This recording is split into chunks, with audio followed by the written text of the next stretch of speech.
విశ్వం విజయ్ గారిచే నిర్వహించబడే advance law of attraction class attend అవ్వాలి అనుకుంటే కామెంట్ సెక్షన్ లో ఉన్న గూగుల్ ఫామ్ ని ఫిల్ చేయండి లేదా డిస్ప్లే అవుతున్న నెంబర్ కి కాల్ చేయండి. విజయ్ గారు నమస్తే అండి. నమస్కారం అండి హరిత గారు. నాకైతే చాలా వింతగా అనిపిస్తుంది. ఒక పేపర్ మీద ఒక రాసి పెట్టుకొని అది పిల్లో కింద పెట్టుకొని పడుకుంటే అది ఎలా నిజమవుతుంది? అయితే చాలా మందికి ఒక డౌట్ ఉంటుంది, అసలు నిజంగా వర్కౌట్ అవుతుందా అంటే. నేను చాలా మంది స్టూడెంట్స్ లేదా మా పార్టిసిపేషన్ నేను చూశాను, వాళ్ళకు రిజల్ట్స్ వచ్చాయి. అయితే ఏం చేయమని చెప్తానంటే, ఫస్ట్ ఒక పేపర్ తీసుకోండి. ఓకే, మీకు వీలుంటే yellow colour red combination is good. లేదు సార్ గ్రీన్ నాకు ఇష్టం అంటే గ్రీన్తో రాయండి. As colours are secondary thing. Primary is ఏంటంటే, పడుకునే ముందు ఏదైనా ఒక విష్ ఉంటుంది కదా, ఆ విష్ను ఆల్రెడీ అయినందుకు, నేను కలిగి ఉన్నందుకు, సొంతమైనందుకు విశ్వానికి హృదయపూర్వక కృతజ్ఞతలు. సో ఆ విధంగా సెంటెన్సెస్ రాసి, ఓకే, పేపర్ పై రాసి, ఆ పేపర్ని కనుక పిల్లో కింద మీకు 1 ఉండొచ్చు 2 ఉండొచ్చు. అంటే మీకు విష్ ఏంటి యాక్చువల్గా, లేదా మీకు కొంతమందికి ఏంటంటే జాబ్ రావాలనుకుంటారు. నాకు ఒక మంచి కంపెనీలో ఇంత ప్యాకేజ్తో జాబ్ వచ్చి నా లైఫ్ హ్యాపీగా ఉన్నందుకు విశ్వానికి హృదయపూర్వక కృతజ్ఞతలు. లేదా ఒక ఇల్లు కట్టుకుందాం అనుకుంటున్నారు, నాకు ఇల్లు ఈ పలానా ఏరియాలో నేను నా సొంతమైనందుకు. ముందుగా ఏమంటారంటే సబ్జెక్టులో ఏంటంటే హరిత గారు చూడండి, ఆల్రెడీ మీ దగ్గర ఉంది అన్న ఫీలింగ్ బయటికి వెళ్ళాలి. యద్భో తద్భవతి. మరి అలా ఉంది అన్న భావన కలిగించడానికే ఈ అఫర్మేషన్ అయినా విజువలైజేషన్ అయినా. అఫర్మేషన్ రాసేటప్పుడు ఎక్కువసేపు మనసు ఓకే అక్కడ నిలిచి ఉంటుంది. అంటే మనం రాస్తున్నాం అఫర్మేషన్, మనం రాసినప్పుడు ఎక్కువసేపు ఆలోచన నిలిచి ఉంటుంది. ఎంత ఎక్కువసేపు కనుక మన మనసులో ఆలోచన కనుక నిలిచి ఉంటే అది అంత ఫాస్ట్గా రియాలిటీ ఉంటుంది. ఇంకోటి, మనం ఆలోచించేది వేరు, మనం ఏదైనా రాసుకుంటే అది ఇంకా మైండ్లోకి తొందరగా ఎక్కుతుంది, అది గుర్తుండిపోతుంది. సబ్ కాన్షియస్ మైండ్లో కావాల్సిందే అది. అంటే ఏది కావాలో అది గుర్తుండిపోవాలి, ఆల్రెడీ జరిగినటువంటి భావన నీ దగ్గరికి వెళ్ళాలి. నేను చెప్పాలంటే సబ్ కాన్షియస్ మైండ్కు నిజమేదో అబద్ధమేదో తెలియదు మేడం. సో మన మైండ్ని ఏం చేయాలంటే నమ్మించాలి. అంటే ఆల్రెడీ దగ్గర ఉంది అని నమ్మించినప్పుడు మీ కాన్ఫిడెన్స్ లెవెల్స్ వేరే లెవెల్లో ఉంటాయి. మీ వాకింగ్ స్టైల్ డిఫరెంట్గా ఉంటుంది, మీ టాకింగ్ స్టైల్ డిఫరెంట్ ఉంది, వే ఆఫ్ లైఫ్ స్టైల్ డిఫరెంట్గా ఉంటుంది, మొత్తం డిఫరెంట్గా ఉండాలి. సో ఎవరైతే మార్పును కోరుకుంటారో, ఆల్రెడీ మార్పు వస్తే నా జీవితం ఎలా ఉంటుందో ముందుగానే ఆ విధంగా మారాలి. అలా మారినప్పుడే జీవితం మారుతుంది. దానికోసమే ఆ పిల్లో పేపర్ రాసి, ఆ పేపర్ కనుక పిల్లో కింద పెట్టేసి లాస్ట్కు అలా జరిగిందని చెప్పేసి పడుకొని ఉదయం నిద్ర లేచిన వెంటనే మళ్ళీ ఆ రాసిన పిల్లో కింద పేపర్ ఉంటుంది కదా, తీసి చదివితే అది చూడండి 41 రోజులు ఇలా చేసి చూడండి, ఏదో ఒక మార్పు అయితే జీవితంలో వస్తుందండి. ఎందుకంటే నేను చూసింది కేవలం నేను చెప్పడం కాదండి, మా స్టూడెంట్స్ ఎంతోమంది స్టూడెంట్స్ జాయిన్ అయిన తర్వాత వారు ఇచ్చినటువంటి ఫీడ్బ్యాక్స్ ఆధారంగానే చెప్పడం జరుగుతుంది. సో డిఫరెంట్ టెక్నిక్స్, ఇది పిల్లో టెక్నిక్ అని కూడా వచ్చింది, ఎందుకంటే పిల్లోతో యూజ్ చేసుకుని ఉంటాయి. బట్ ఒకటే అండి, మీ ఎక్స్పీరియన్స్లో ఇలాంటివి ఎన్ని రియాలిటీకి వచ్చాయి? చాలా రియాలిటీకి వచ్చిందండి. ఎవ్రీ బ్యాచ్లో కూడా నేను ఇండివిజువల్ కూడా చార్ట్ చేస్తుంటాను వాట్సాప్లో. అయితే మీకు ఏ టెక్నిక్, కొంతమందికి పిల్లో టెక్నిక్ ఇస్తే, కొంతమందికి వాటర్ టెక్నిక్ ఇచ్చింది, కొంతమంది బ్లాక్ పేపర్ టెక్నిక్, అదొక సీక్రెట్ ఉంటుంది, క్లాస్లో డిస్కస్ చేస్తాం. అంటే చాలా ఉంటాయండి. అయితే ఏ టెక్నిక్ ఎవరికి వర్కౌట్ అవుతుందో జనరల్గా చూసిన తర్వాతనే తీసుకురావడం జరుగుతుంది. అయితే ఈ టెక్నిక్స్ అన్ని చేసిన తర్వాత వర్కౌట్ అవుతానే ఇక్కడికి వచ్చి చెప్పడం జరుగుతుంది. Yes correct. అయితే దీని వెనుకున్న సైన్స్ కూడా చెప్పాలి. ఎందుకంటే చూడండి, మనకు 2 టైప్ ఆఫ్ పీపుల్స్ ఉంటారు మేడం. ఒకళ్ళు లాజికల్ థింకింగ్ పీపుల్స్ ఉంటారు, ఇంకోళ్ళు క్రియేటివ్ థింకింగ్ వాళ్ళు కూడా చెప్పాల్సిన అవసరం లేదు, వాళ్ళు ఆటోమేటిక్ చేస్తారు, రిజల్ట్స్ వస్తారు. బట్ లాజికల్ థింకింగ్ వాళ్ళకు ప్రతి దాన్ని లాజిక్గా చూస్తారు. బట్ లాజిక్గా చూసినప్పుడు వాళ్ళకు సైన్స్ ఎవిడెన్స్ ప్రూఫ్స్ అవసరం. నేనేమంటానంటే, మీరు చేయండి, చేసిన తర్వాత మీరు రిజల్ట్స్ వస్తుందా నమ్మండి, రిజల్ట్స్ రాలేదా నమ్మకండి. అంటే వాళ్ళ బిలీవ్ సిస్టమ్స్ దాన్ని బట్టే రిజల్ట్స్ ఉంటాయి. సో నేను చెప్పినట్టు చేయడం వలన చాలా మెంబర్స్కు రిజల్ట్స్ ఎలా వచ్చాయని నాకు కూడా అనిపిస్తుంది. అంటే ఎందుకు ఈ టెక్నిక్స్ అనేది ఎలా రిజల్ట్స్ వస్తుంది, దీని అనుకున్న సైన్స్ ఏంటి అనిపించినప్పుడు, ప్రతి దాని వెనుక ఒక సైన్స్ ఏంటంటే ఆల్రెడీ జరిగినట్టుగా వాళ్ళు ఊహించుకుంటారు, అంటే విజువలైజేషన్ చేసుకుంటారు. ఐన్స్టీన్ కూడా ఇదేది అంటే ఇమాజినేషన్ ఇస్ ఎవ్రీథింగ్ అంటాడు.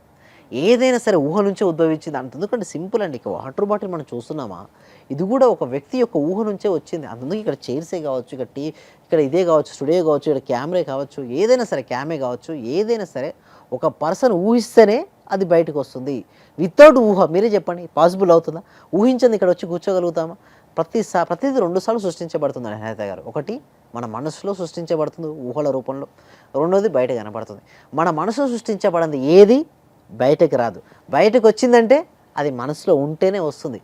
If you see in your mind you can hold in your hand, if you don't see in your mind you can't hold in your hand. అంటే దేన్నైతే మన మనసులో చూస్తామో దాన్నే చేతుల్లో స్వీకరిస్తాం, దేన్నైతే మనసులో చూడమో దాన్ని చేతుల్లో స్వీకరించము.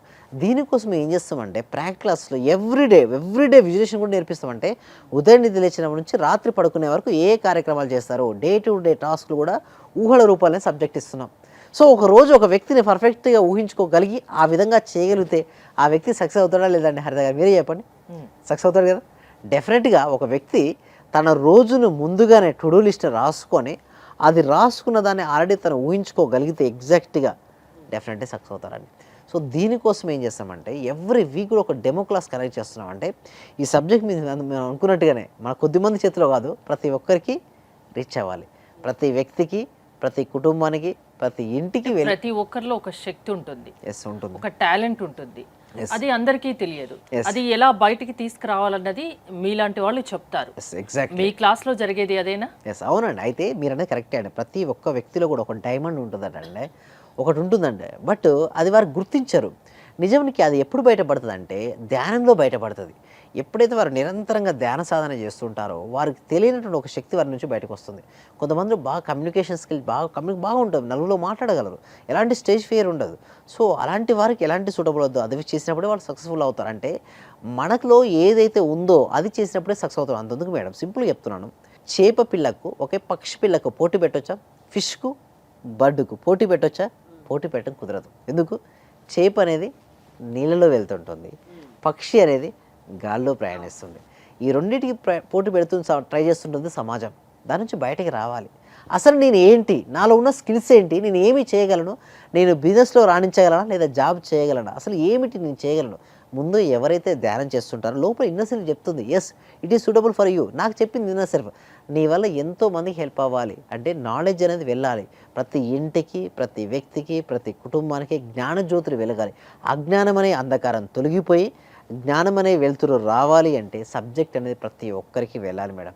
అసలు నిజం చెప్పాలంటే ఇష్యూస్ అనేది రావడం అనేది ఎట్లా అంటే చాలామంది ఏమనుకుంటారంటే కోరికలు దుఃఖానికి మూల కారణం అంటారు. ఎప్పుడు కూడా కోరిక దుఃఖానికి మూల కారణం కాదండి. అంటే కోరికలు రెండు రకాలు ఉంటాయి. ఒకటి మనం మంచి చేసే కోరికలు, అంటే ఇప్పుడు విద్యార్థి ఉన్నాడు చదువుకోవాలి, అదో కోరిక, చదువుకుంటే మంచి మార్క్స్ మంచి జాబ్ వస్తుంది అది. అదే సమయంలో సినిమా చూడాలని కోరిక ఉంది చూసారా, అది కోరికనే మనిషిని డిస్టర్బ్ చేస్తున్నది. బిజినెస్ చేయాలి, డబ్బులు సంపాదించాలి, ఎంతోమందికి ఎంప్లాయ్మెంట్ సృష్టించాలి, అలాంటి కోరిక ఉండడానికి ఏం కాదు. సో నేను ఏమంటానంటే కోరిక కంటే కూడా అజ్ఞానమే దుఃఖానికి ప్రధానమైన కారణం. ఆ అజ్ఞానం వెళ్ళిపోయిన రోజున జ్ఞానం ఏ రోజైతే వస్తుందో ఆ వ్యక్తి ప్రతి దాంట్లో రాణించగలుగుతాడు. అలా రాణించాలి అంటే లోపలున్న ఇన్నర్ సెల్ఫ్, అంటే లోపలున్న ఇన్నర్ ఎనర్జీ బయటికి రావాలి. అది మామూలు వస్తుందని హరిత గారు చెప్పండి, రాదు. ఎలా వస్తుంది? ధ్యానం. అందుకోసమే నేనేంటి ఒకటే అని అనుకున్నానండి, ప్రతి వ్యక్తి ధ్యానం చేయాలి. ఒక స్టూడెంట్ ధ్యానం చేసి చదివితే 3 గంటల సబ్జెక్ట్ 1 అవర్లో కంప్లీట్ చేస్తారండి. ఒక బిజినెస్ పర్సన్ ధ్యానం చేసి కాన్సంట్రేషన్. Yes exactly.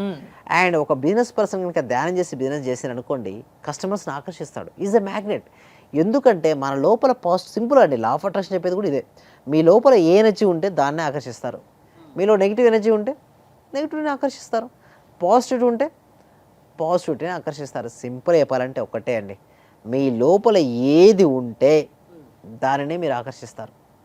సో సింపుల్గా మన లా ఆఫ్ అట్రాక్షన్ ఏం చెప్తానంటే నేను ఒకటే అని చెప్తాను, ఎప్పుడు కూడా మనీకి సంబంధించిన అఫర్మేషన్స్ కానీ పదే పదే రిపీట్ చేయండి.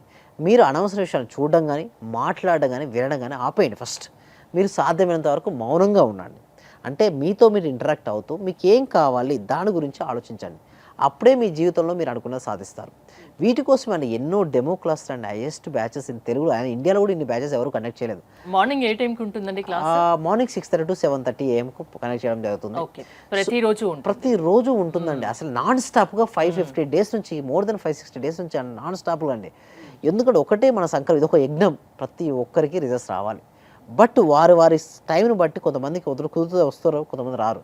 బట్ వచ్చిన వారు మాత్రం సంతృప్తితో ఆనందంగా ఆ రోజు జాయ్ఫుల్ గడుపుతారు. మార్నింగ్ అవర్ జాయ్ఫుల్గా ఉంటే రోజంతా జాయ్ఫుల్ గడుపుతారండి. సో దానికోసమే మేము కండక్ట్ చేయడం జరిగింది. ఎంతో మంది రిజల్ట్స్ కూడా తీసుకురావడం జరిగిందండి. సో ఎలాంటి సమస్య ఉన్నా, ఎలాంటి ఇబ్బందులు ఉన్నా ఆ పరిష్కార మార్గాలు మీ క్లాసెస్లో మీరు చెప్తారు. ఒకసారి క్లాసెస్ అటెండ్ అవ్వండి. డెమో క్లాసెస్ కూడా ఉంటాయి, అవి నచ్చితే రెగ్యులర్ క్లాసెస్కి అటెండ్ అవ్వండి అని చెప్తారు. థ్యాంక్ యూ విజయ్ గారు. మీరు విజయ్ గారి క్లాసెస్ అటెండ్ అవ్వాలి అనుకుంటే స్క్రీన్ పై స్క్రోల్ అవుతున్న నెంబర్స్కి కాల్ చేసి కాంటాక్ట్ అవ్వండి. చూస్తూనే ఉన్నది సుమన్ టీవీ. నేను మీ క్లాస్ చేరేటప్పుడు ఇవన్నీ జరుగుతాయా జరగవా ఏంటి సార్ ఇలా చెప్తున్నారు అని, కానీ మీ క్లాస్ చేరి ఒక 10 days అయిన తర్వాత నాలో నాకే తెలియకుండా మార్పు అనేది వచ్చింది సార్. ఓకే. నేను అప్పుడు చాలా ఇబ్బందుల్లో ఉన్నాను. కానీ మీ క్లాస్ కంటిన్యూ అయిన తర్వాత నాకు చాలా సక్సెస్ అయింది. మీరు చెప్పిన క్లాస్ లో ప్రాపర్ గా నేను రిపీట్ అవుతూ అది చేసడం వల్ల హోప్ వల్ల చాలా బెనిఫిట్ వచ్చింది సార్ నాకు. Thank you. మీ వల్ల నేను చాలా సక్సెస్ చాలా చాలా సక్సెస్ అయ్యాను sir. So thank you so much sir. Thank you so much.